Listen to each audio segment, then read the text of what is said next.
Efésios capítulo 1, dos versículos 11 até o 14, diz assim: em Cristo fomos também feitos herança, predestinados segundo o propósito daquele que faz todas as coisas conforme o conselho da sua vontade, a fim de sermos para louvor da sua glória, nós, os que de antemão esperamos em Cristo.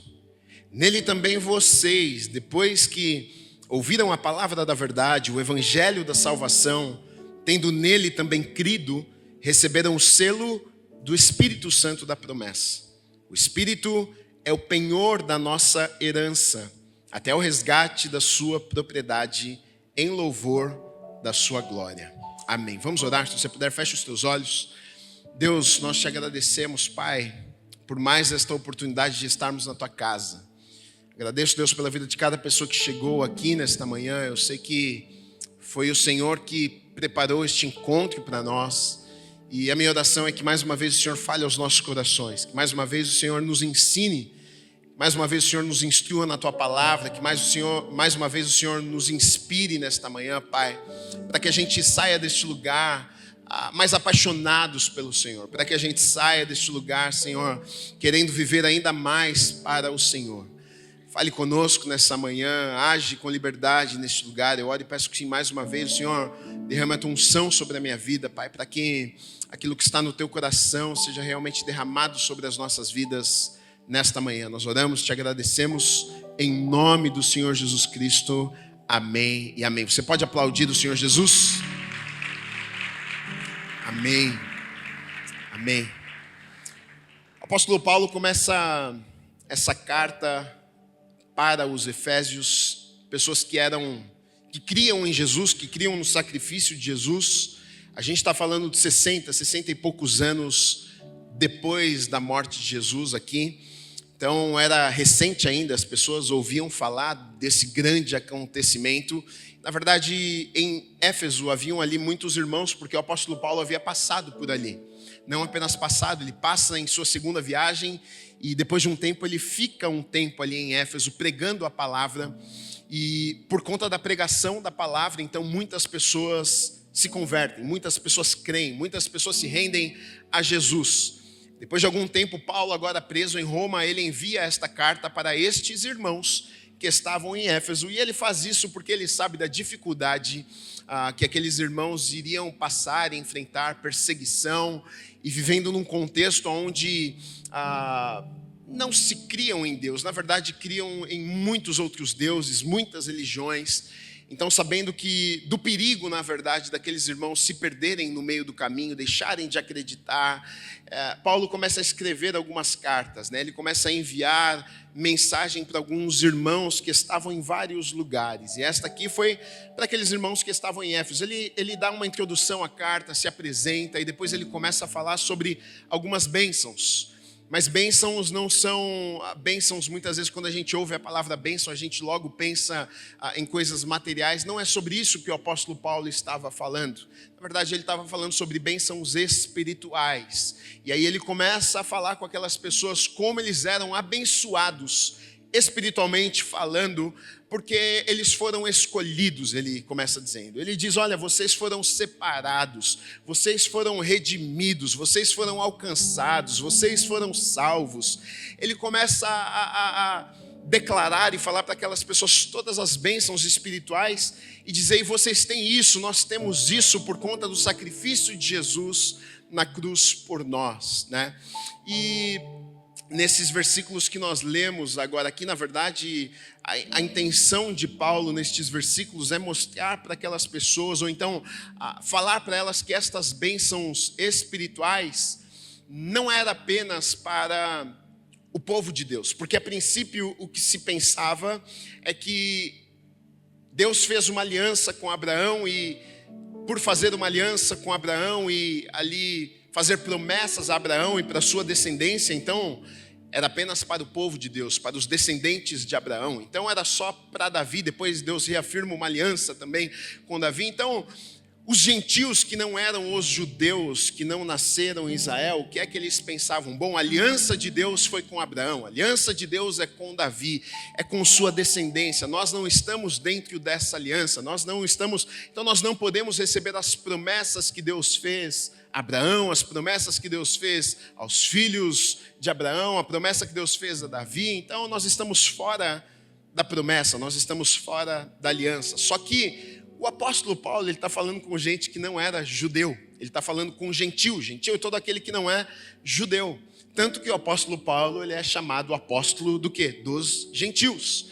Porque ele foi incumbido com essa missão de levar a palavra de Deus aos não-judeus, a outras regiões, a outras cidades, a pessoas que não haviam nascido em Israel e pensavam que as promessas não eram para a vida delas. Pensavam que as bênçãos de Deus, do Todo-Poderoso, não eram para eles. Então, na verdade, o apóstolo Paulo aqui vai começar a mostrar o alcance, na verdade, destas bênçãos espirituais. Ele vai revelar aquelas pessoas que talvez ainda não entendiam muito bem se realmente eram abençoados ou não, mesmo que creram em Jesus. Será que o simples fato de crer em Jesus me permite também viver estas promessas? Me permite também viver as bênçãos que Deus tinha para o povo dele? Será que é para as nossas vidas também?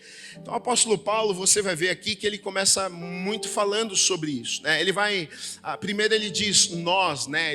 Quando ele fala de nós, ele está falando dos judeus, do povo de Deus, da nação de Israel. Ele começa dizendo, olha, nós judeus crentes, ele diz, a promessa, a aliança era para nós. Aí depois ele vai dizer o seguinte, mas também é para vós. Na verdade ele está falando sobre os gentios aqui, né?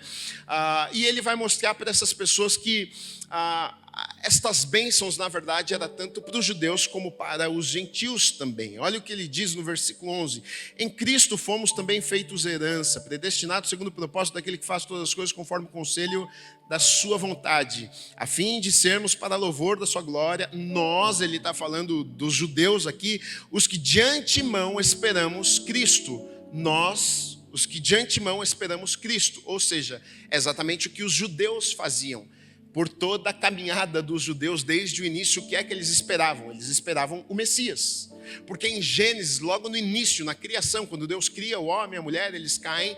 Ali no capítulo 3 de Gênesis já tem a primeira profecia messiânica, ou seja, Deus prometendo um Messias, um Salvador, aquele que viria salvar o mundo. Então, em todo o Antigo Testamento, na verdade, você vai ver as pessoas fazendo o quê? Esperando esse Messias.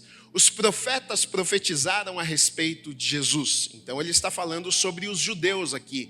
Ele está dizendo, nós de antemão, antes de vocês, ele está dizendo, antes de vocês, nós esperávamos Cristo, nós esperávamos o Salvador.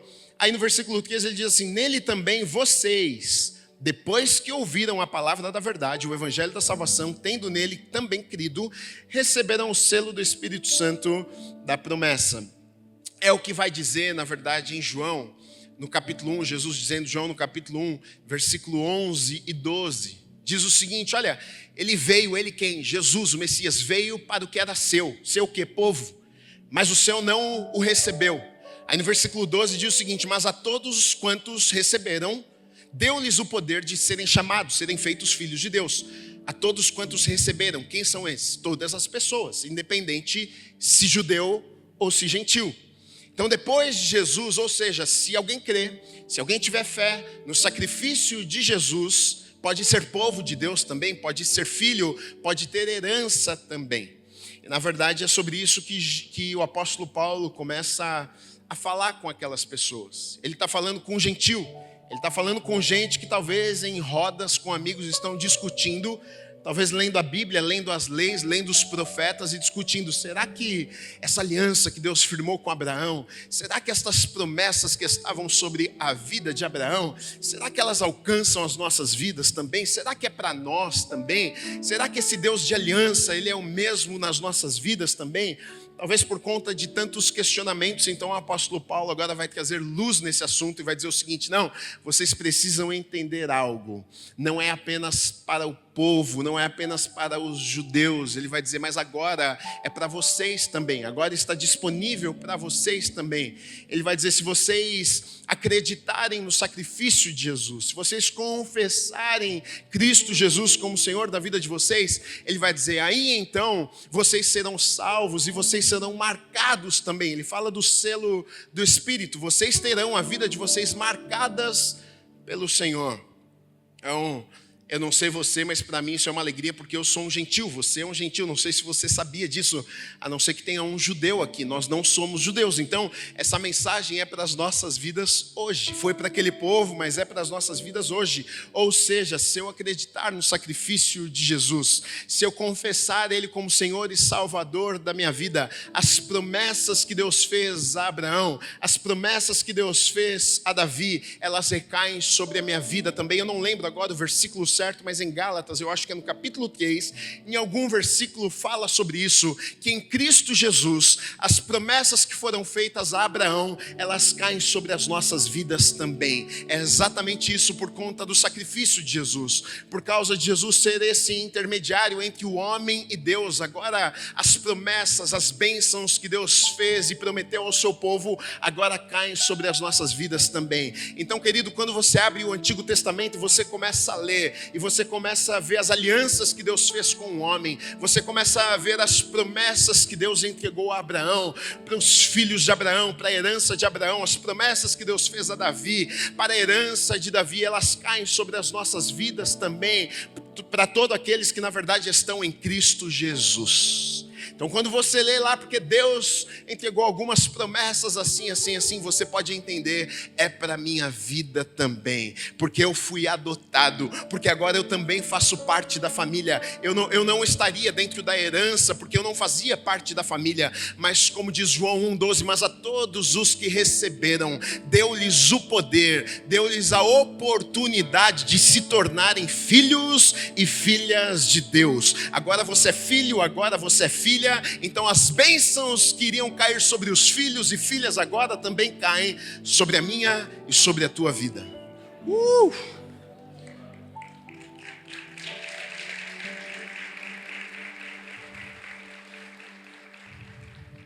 Muita doutrina, mas por trás da doutrina, porque ele vai falar sobre salvação, sobre redenção, sobre eleição, sobre predestinação, só que por trás desse tanto de palavra complicada que a gente fica lendo, às vezes, eleição, é predestinado, será que eu sou, eu não sou eleito?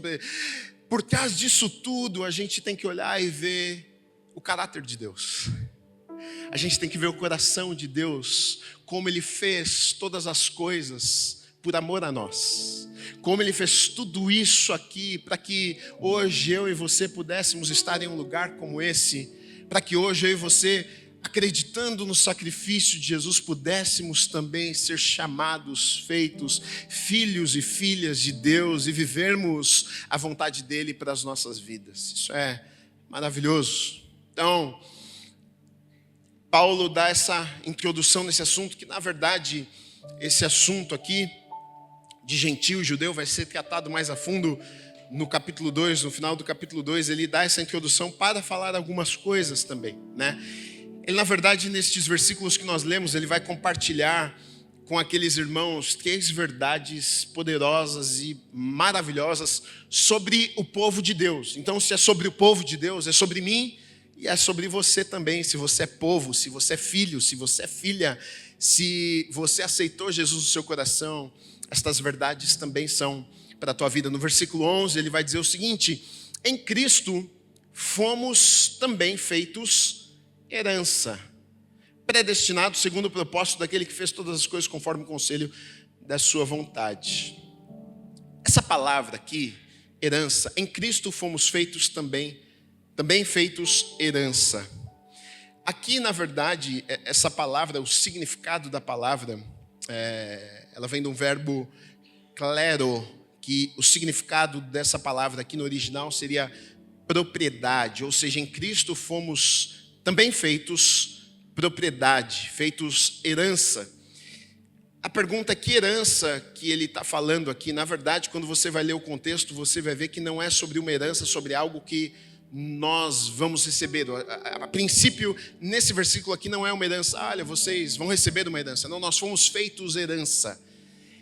O significado, na verdade, no contexto aqui, ele está dizendo, vocês foram feitos propriedade. Ou seja, vocês agora não são mais de outra pessoa. Vocês não são de vocês mesmos. Na verdade, vocês se tornaram agora propriedade. Em outros textos na Bíblia você vai ver que fala muito sobre isso, que nós somos propriedade o quê? Exclusiva. Povo de Deus, nação santa, propriedade exclusiva. E é sobre isso que esse versículo está falando, né? Por exemplo, no Antigo Testamento isso é muito repetido. Por exemplo, Deuteronômio 32, versículo 9 diz assim: porque a porção do Senhor é o seu povo, Jacó é a parte da sua herança. Jacó é a parte da sua propriedade. Salmo 33, 12 diz assim: feliz a nação cujo Deus é o Senhor, e o povo que ele escolheu para a sua herança. Povo que ele escolheu para ser o que? Sua propriedade, ou seja, dele. 1 Reis 8:51 diz assim: porque é o teu povo e a tua herança que tiraste da terra do Egito, do meio da fornalha de ferro. Ou seja, o teu povo, tua propriedade que você foi lá e resgatou do Egito das poderosas mãos de Faraó. Você foi lá e pegou o que era teu povo. Este ensino também, ele é confirmado aqui mesmo, no texto que nós lemos, no versículo 14. Só que aqui Paulo usa de forma diferente. Ele diz, olha, o Espírito é o penhor da nossa herança. De novo, propriedade. Até o resgate da sua propriedade, em louvor da sua glória. Essa palavra herança aqui, na verdade, ela é no original diferente. É peripoiesis, que significa, o significado é o mesmo, né? Possessão, propriedade própria, aquisição da sua propriedade. Então, se nós fôssemos traduzir aqui esse versículo, talvez mais próximo do original, do significado que o apóstolo Paulo queria dar, seria até o resgate da possessão comprada. Até que seja resgatado aquilo que já foi comprado. É meu, é minha propriedade. É como você ir lá no lugar e comprar, pagar um preço por alguma coisa, e aquilo passa a ser seu. É sobre isso que o apóstolo Paulo ele está falando aqui. Então, a primeira coisa que a gente precisa entender é que nós somos possessão de Deus. Nós somos de Deus. Nós fomos comprados por Deus. É muito importante nós sabermos disso, porque em muitos momentos das nossas vidas a gente vai passar por dificuldades, tribulações, dúvidas e tantas coisas. E é tão mais fácil nós passarmos por todas essas coisas quando nós entendemos de quem nós somos. Se eu entendo, não, eu sou de Deus, Deus me comprou, eu sou dele. Ou seja, se eu sou dele, se você tem alguma coisa, você cuida daquilo que você tem. Se não cuida, deveria cuidar, mas Deus cuida. Ele tem a responsabilidade de cuidar daquilo que é dele. Então, se eu sou de Deus e Deus sendo Deus Todo-Poderoso, estando em todos os lugares, conhecendo todas as coisas, então eu vivo a minha vida de maneira diferente, porque eu sou dele. E se eu sou dele, ele cuida de mim. É como nós cantamos aqui, ele cuida dos lírios, ele veste os lírios do campus. Como que ele não cuidaria de mim? Como que ele não cuidaria dos seus filhos? Como que ele não cuidaria das nossas vidas? Então é muito importante nós sabermos, nós somos de Deus. Ele nos comprou e não foi com um preço de qualquer coisa. Na verdade, Deus nos comprou com o sangue de seu único filho Jesus por nós. O preço foi muito alto para sermos propriedade agora de Deus. Então, hoje somos povo, fazemos parte da família de Deus. Aí a segunda coisa que ele vai dizer aqui, olha, nós somos povo de Deus pela vontade de Deus. O apóstolo Paulo vai vai colocar desse jeito aqui, que nós somos povo de Deus, mas não é pela nossa vontade, é pela vontade de Deus, ele vai dizer. Isso também é importante sabermos, para que a gente não venha achar que eu sou bom, ou fui eu que escolhi Deus. Não, ele vai dizer o seguinte, olha, vocês são povo, a ideia não foi nem de vocês só aceitaram e gostaram da ideia, mas na verdade foi pela vontade de Deus. É Deus que queria isso, foi Deus que quis isso, foi Deus que planejou isso, foi Deus que fez isso aqui. Se hoje eu e você podemos ser filhos e filhas não é simplesmente pelo fato de que, não, foi tudo eu que fiz, fui eu que aceitei Jesus, fui eu que convidei ele para o meu coração, então hoje essas bênçãos, não. Foi porque Deus quis, foi porque antes de você estar no ventre da tua mãe, antes, como nós lemos no começo, antes da formação do mundo, Deus já havia predestinado, Deus já havia sonhado, Deus já havia planejado. Então foi vontade de Deus para as nossas vidas, né? Na verdade, vários versículos aqui nesse primeiro capítulo vão falar sobre isso, né? As palavras que são usadas aqui nós lemos já antes, nas semanas anteriores, que diz: o mistério da sua vontade, segundo o seu beneplácito, ou seja, o seu propósito. Ele usa muitas vezes o propósito de Deus, né? Agora também algo que nós precisamos entender, porque dentro disso existe uma linha teológica que vai acreditar no quê? Então, já que é pela vontade de Deus, não é pela minha vontade. Então, já que é Deus que escolheu e fez, então não tem nada a ver comigo. Mas para mim isso é contraditório, porque o próprio texto diz que existe uma responsabilidade que é nossa. Senão, o texto não colocaria dessa forma. O texto diz assim: nele também vocês, depois que ouviram a palavra da verdade, o evangelho da salvação, tendo nele também crido, receberam o selo do Espírito Santo da promessa. É vontade dele? É, mas ele diz o seguinte: olha, para isso acontecer na vida de vocês, primeiro vocês tiveram que o quê? Ouvir o evangelho, ouvir a palavra de Deus. Depois que vocês ouviram a palavra de Deus, o que teve que acontecer? Vocês tiveram que acreditar, que crer. Se vocês não tivessem acreditado, vocês não entrariam, não fariam parte dessa família. Então vocês ouviram, é a primeira coisa. Depois de terem ouvido, vocês tiveram que o quê? Crer. Vocês tiveram que confessar. E depois disso diz que vocês então recebem o selo, a marca da promessa. Então, Deus, é vontade de Deus. Foi Deus que fez desse jeito, foi Deus que planejou. Mas dentro desse plano de Deus, Ele não obriga ninguém a fazer seus planos e o que Ele deseja. Ele te dá a opção de escolha. Então você está aqui, você senta numa igreja, um dia você chegou aqui, você ouviu a palavra de Deus, você ouviu sobre o evangelho, você leu a Bíblia na tua casa, de alguma forma Deus se revelou a você, você teve a escolha: eu quero ou eu não quero, eu vou acreditar nesse negócio ou eu não vou acreditar nesse negócio, eu quero viver para Deus ou eu não quero viver para Deus. Então não é apenas função de Deus, é claro, se Deus não tivesse feito, nós não teríamos essa opção, na verdade, não teríamos. Se Deus não tivesse feito o que Ele fez, você podia tentar de todas as formas, ser bonzinho, orar todo dia, agradar a Deus, e não teria como se Deus não tivesse planejado desse jeito. Então, na verdade, o que fazemos é em resposta àquilo que Deus já fez por nós. Só damos essa resposta a Deus porque hoje podemos dar essa resposta a Deus, porque antes Deus já planejou, porque antes Deus já nos escolheu, porque antes Deus já fez toda uma obra para que hoje nós tivéssemos essa opção. E aqui, se você for parar para pensar, tem tantas coisas tão importantes de sabermos, porque ele vai dizer o que é que, como é que uma pessoa é salva? Como é que uma pessoa é alcançada? Ele vai dizer aqui, ouvindo primeiro a pregação da palavra, para que então creiam, para que então sejam marcados pelo Espírito Santo de Deus. É através da pregação da palavra.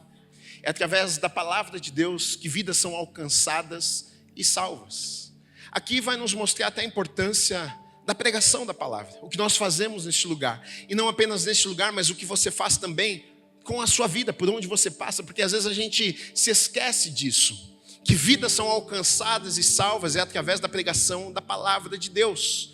E a gente se esquece, a gente está lá no meio da família, a gente se esquece, a gente acha que um avião vai passar e vai cair uma cartinha lá na casa da pessoa e o evangelho vai ser pregado. Não, o evangelho, ele é pregado através das nossas vidas, através da sua vida, nos lugares que você passa, na tua casa, na tua família, na tua faculdade. Você é responsável por levar a palavra de Deus em todos os lugares que você passar.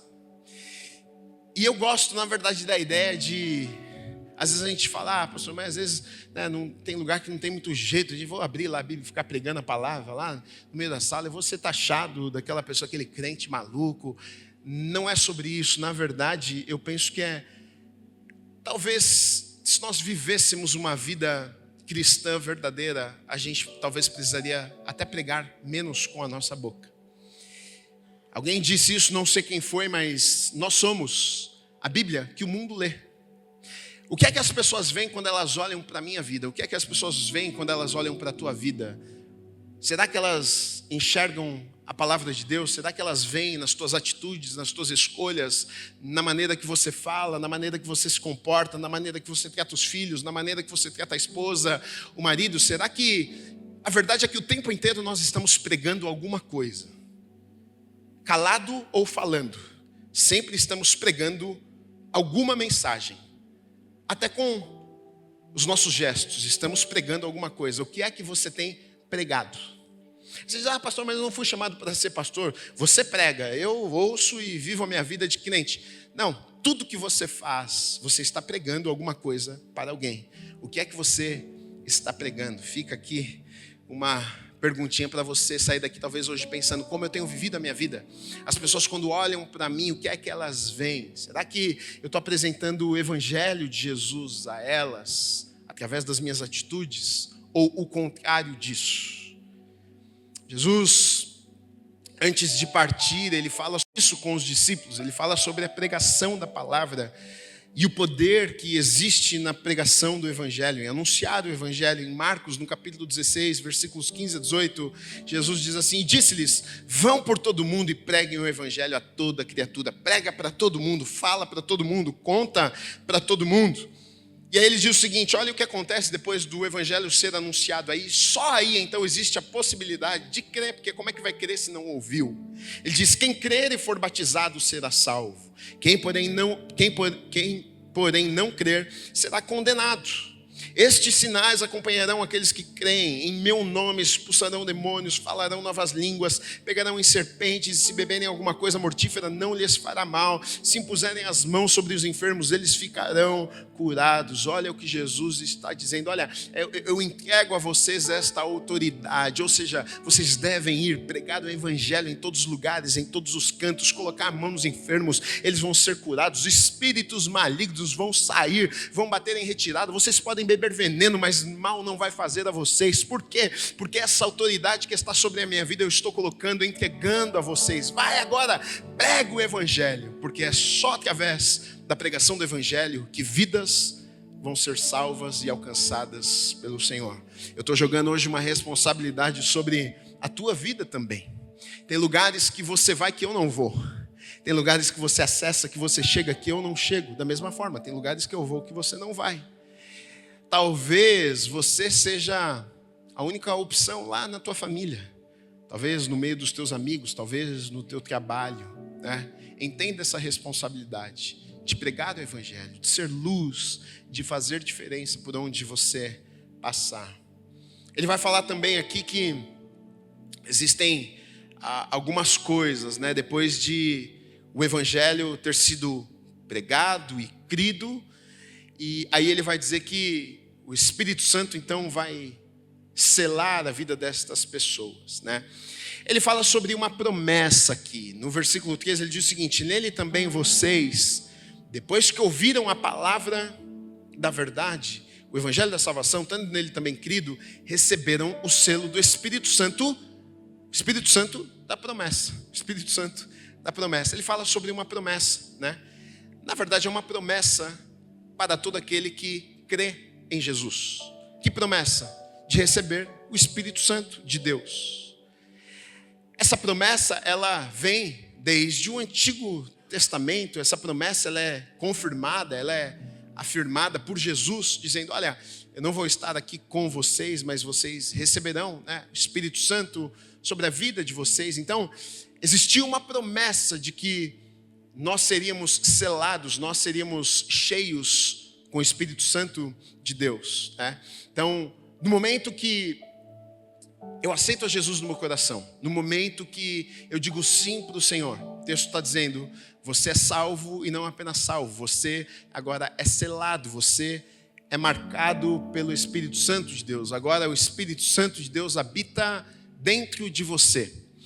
Isso é maravilhoso porque o Espírito Santo, ele tem a função de nos ensinar, de nos orientar, de guiar as nossas vidas, de falar conosco todos os dias. E talvez a tua pergunta, que papo de louco esse, como é que eu vou ouvir vozes agora? Pode ser que sim, mas pode ser que não, provavelmente não. Mas o Espírito Santo de Deus fala com aqueles que são salvos em todo momento. É que a gente precisa ir treinando no nosso ouvido e o nosso coração para entendermos e decifrarmos a voz do Espírito Santo que fala no nosso interior.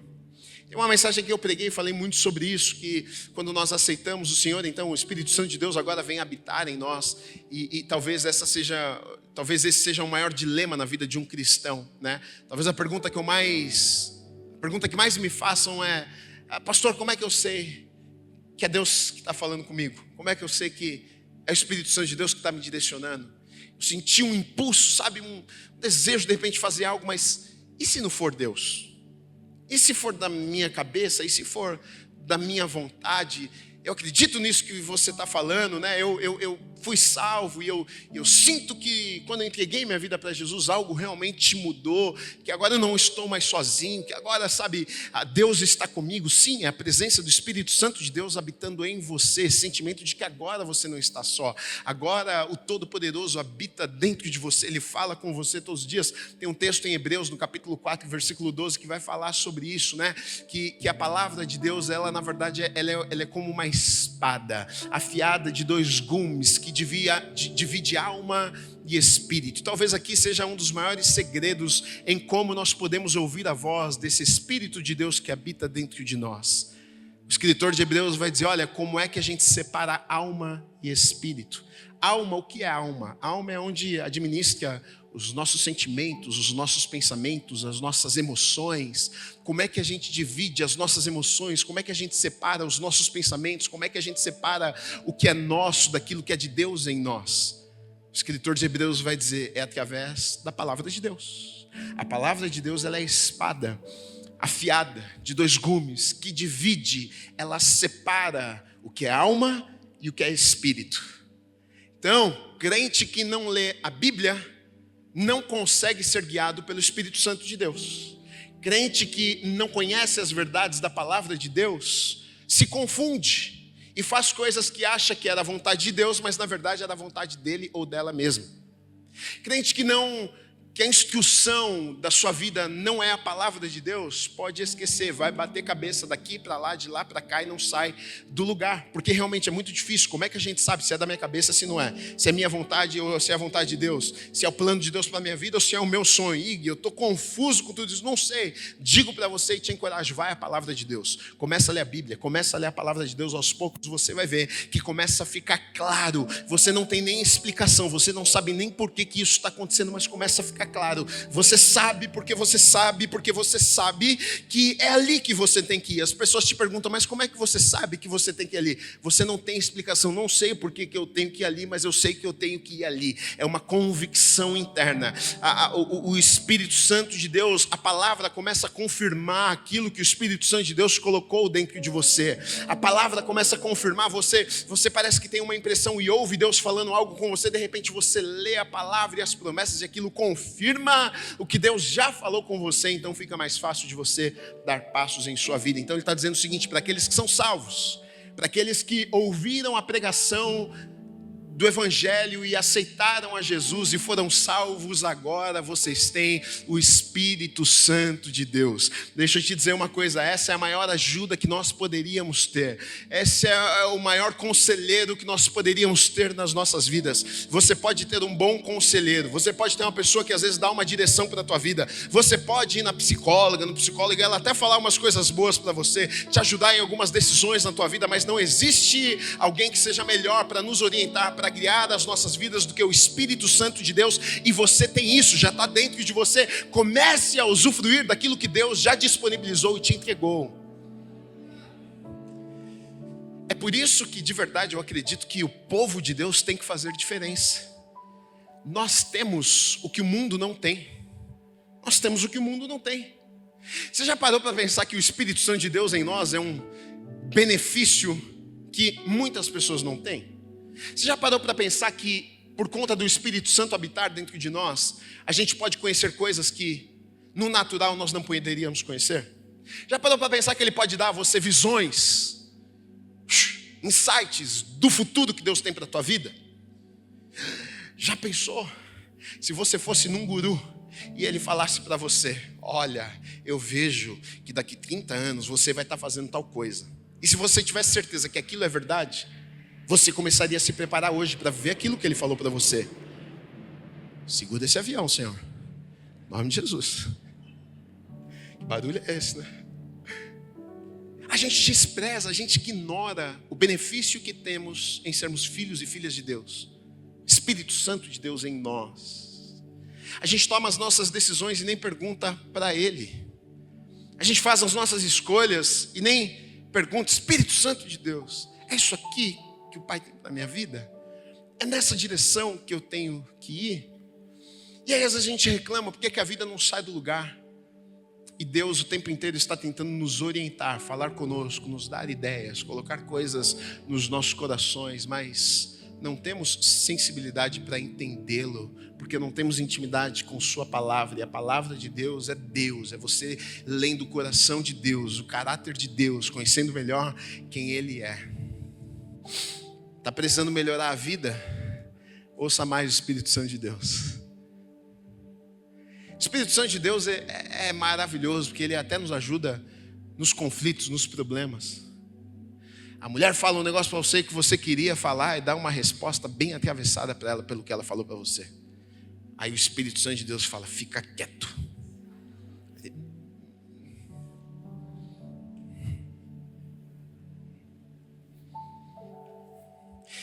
Depois passa 10 minutos, aí você entende: ainda bem que eu calei a minha boca, ainda bem que eu ouvi a voz do Espírito Santo de Deus. Eu teria criado um problema que não precisaria ter criado, e agora está tudo bem. O Espírito Santo de Deus, Ele nos auxilia em tudo, em todos os lugares, em todas as coisas. Você pode viajar, está longe de todo mundo, mas você está com o Espírito Santo de Deus. Você pode ir lá para o Japão, Ele está lá também. Já pensou nisso? Ele está em todos os lugares. Você pode estar no pior momento da tua vida, você tem o Espírito Santo de Deus.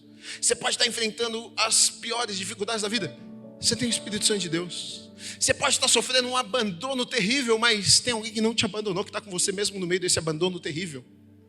É por isso, não é que a vida do cristão é perfeita, mas a vida do cristão fica tudo bem. Por quê? Porque ele tem Deus com ele o tempo inteiro. Me abandonaram, mas Deus está comigo.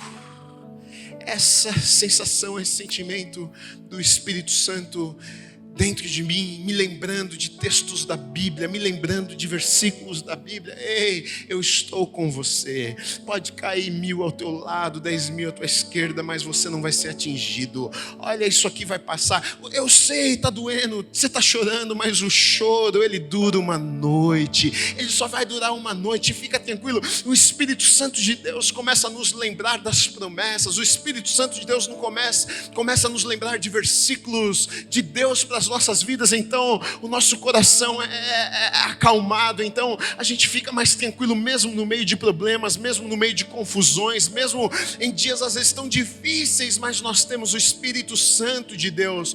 Todos aqueles que foram salvos, todos aqueles que aceitaram Jesus, têm o Espírito Santo de Deus, foram marcados pelo Espírito Santo de Deus. Talvez você nem saiba disso, mas o Espírito de Deus habita em você. A maior força do mundo mora dentro de você.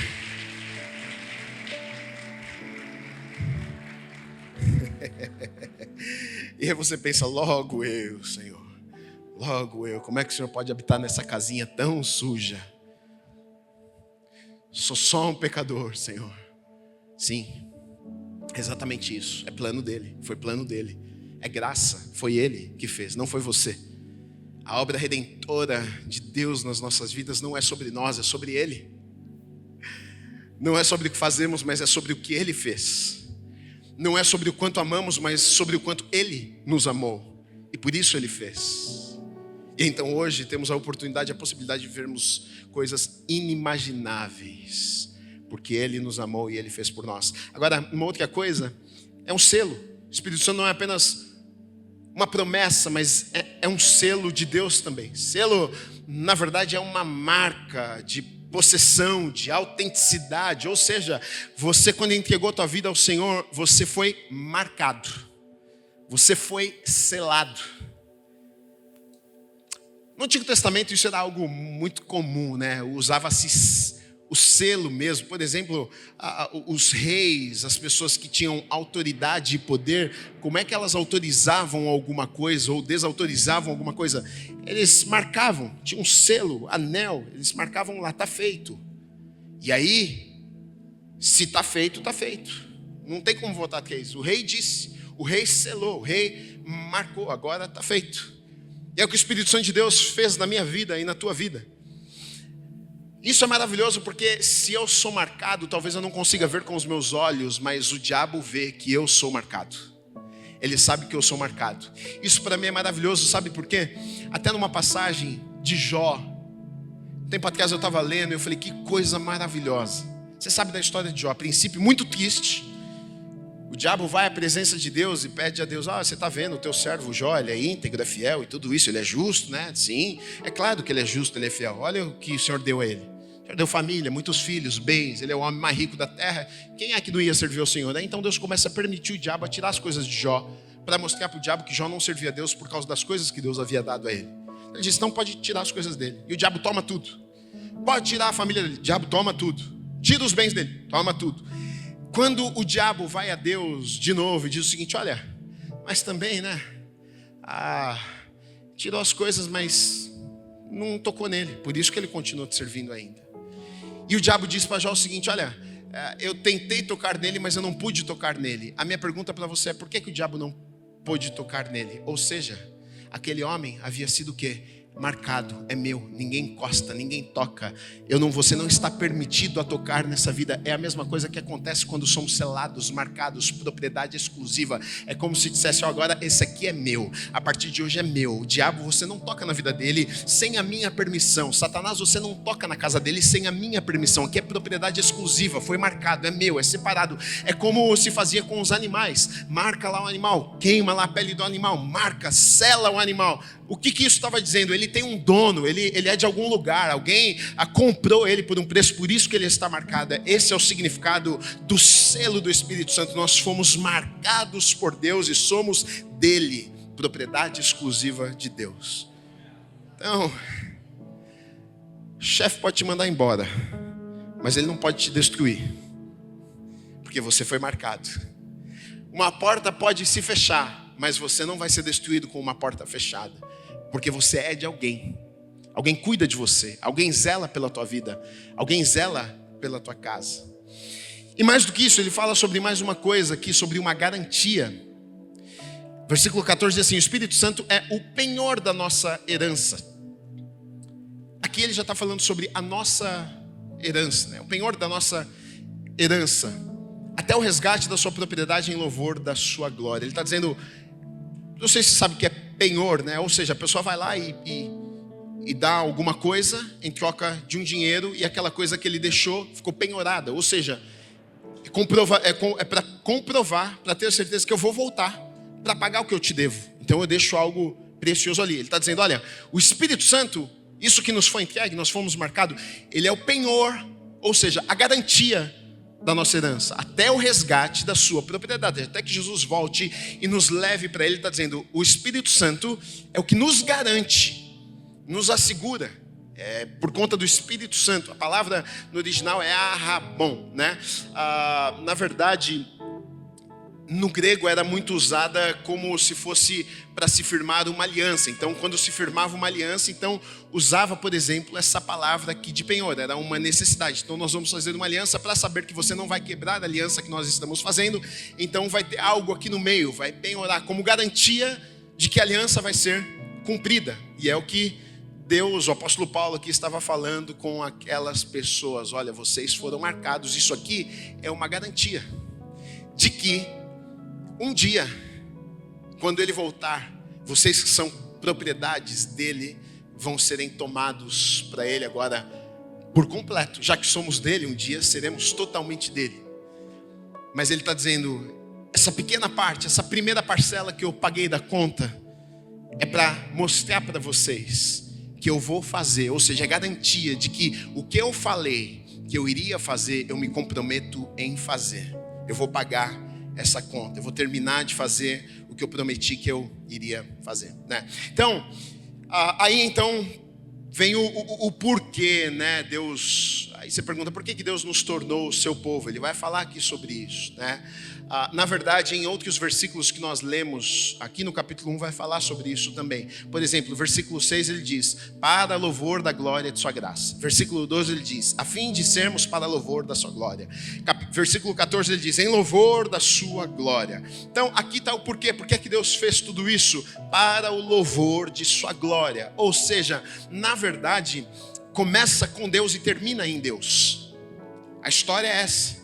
Começa com Deus e termina em Deus, porque quando nas nossas vidas nós fomos alcançados, impactados e transformados, e a partir do momento que somos salvos agora, o desejo dos nossos corações qual é? E esse é o desejo de Deus também, que na nossa vida nós glorifiquemos a Deus, com as nossas atitudes, com o que falamos, com o que fazemos, que o nome dele seja glorificado através das nossas vidas. Então volta para ele, foi ele que começou, veio até mim e veio até você, e aí agora você vive essa vida para Deus e agora volta para ele. Ou seja, as pessoas vão olhar para você e vão ver o quê? Vão ver Deus. As pessoas vão olhar para você, vão olhar para a tua atitude, vão olhar para o jeito que você vive a tua vida, vão olhar para os milagres que você tem experimentado na tua vida, e quem que é glorificado? É você que é glorificado. As pessoas vão olhar para você e vão reconhecer: nossa, como você é bom, hein? Nossa, tua família está o que? Você conseguiu, parabéns, dá um jeito na tua família. Não, as pessoas começam a olhar e o quê? E volta para Deus. Começou com ele e termina nele também. As pessoas vão olhar e vão reconhecer: uau, é inacreditável, realmente a gente tem que conhecer, é Deus na tua vida.